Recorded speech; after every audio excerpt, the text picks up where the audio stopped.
The following is made possible by the Arpin Group and by Renewable Now.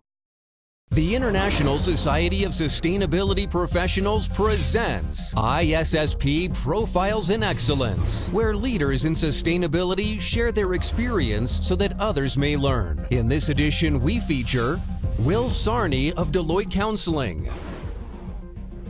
My name is Will Sarni. I'm a director in Deloitte Consulting based here in Denver. I lead our water strategy practice.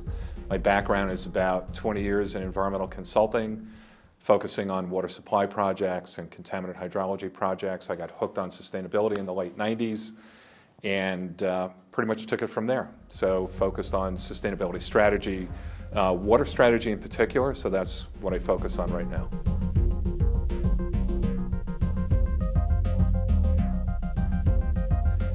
So really what I focus on is two sides of the equation around water. One is water risk and how to mitigate that risk. But I really try and drive people towards thinking about resource scarcity driving innovation. So there's a positive business component to this as we all try and figure out how to address some of the water scarcity and water quality issues that we're facing right now.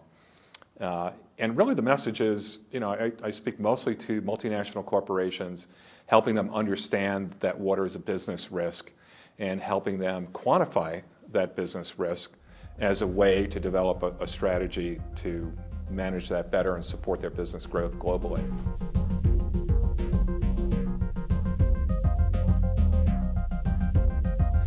Well, I would say the great thing about water is that everyone relates to it. We all need it, and really the big message is that your business needs it also. So yes, your business is thirsty, and you need to quench that thirst, especially if you're a growing organization. So in my view, what I've seen over the past several years is that water is really becoming more and more recognized as a critical resource for the business community, but also, it has social dimensions to it, very important obviously in the public sector with utilities and so on.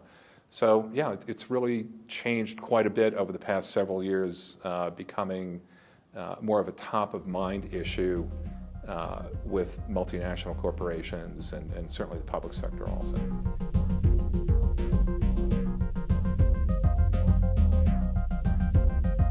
I'm always amazed that in many instances people don't know where their water comes from. They don't know how much they pay for it.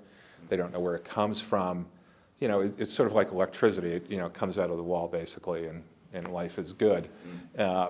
But that's changing, especially in the western states where water scarcity is acute right now. It's really changing people's awareness around the issue, the importance of it, what it means to the economy, what it means to them from a recreational perspective. So a lot has changed very, very quickly, and I would argue that it's accelerating in terms of education, awareness, and public policy is changing around water in addition to the private sector addressing some of the key issues.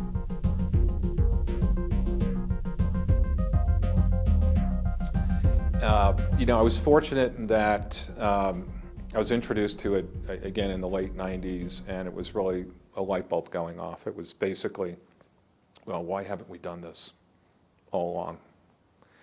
And it was a refreshing view of how to manage resources in a more strategic way, better way in quotes. It just instantly made sense, and there was really no going back to the former way of thinking, essentially. And I think a lot of it is that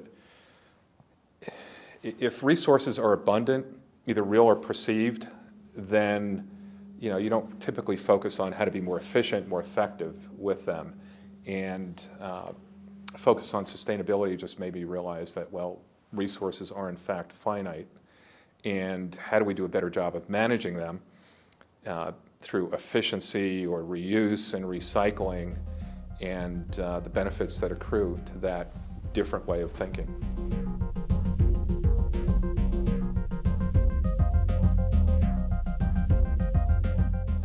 So I think there are a number of exciting opportunities in the water tech space. So sort of the usual things around drip irrigation, so getting more crop per drop, being more efficient that way. There's some interesting technologies right now around treatment using nanotechnology, so you can desalinate water with a lower energy footprint, so interesting developments there. But I think actually one of the really exciting pieces of the water tech puzzle has to do with data acquisition and analytics. So understanding how much water we're using, where we're using it, and how to be more efficient. Historically, we've never really had to pay attention to water data. So I think there's some really interesting things going on in terms of just acquiring data. Remote sensing technologies are really interesting. There's a NASA satellite that measures gravity changes due to changes in groundwater levels. So you can really get a remote sense for how aquifers are being used, essentially. So I think that's an exciting space. And then how do you visualize this information so people can make different strategic decisions? Visit sustainabilityprofessional.org for more about profiles in sustainability excellence and other exciting programs from ISSP, the world's leading professional association of sustainability practitioners.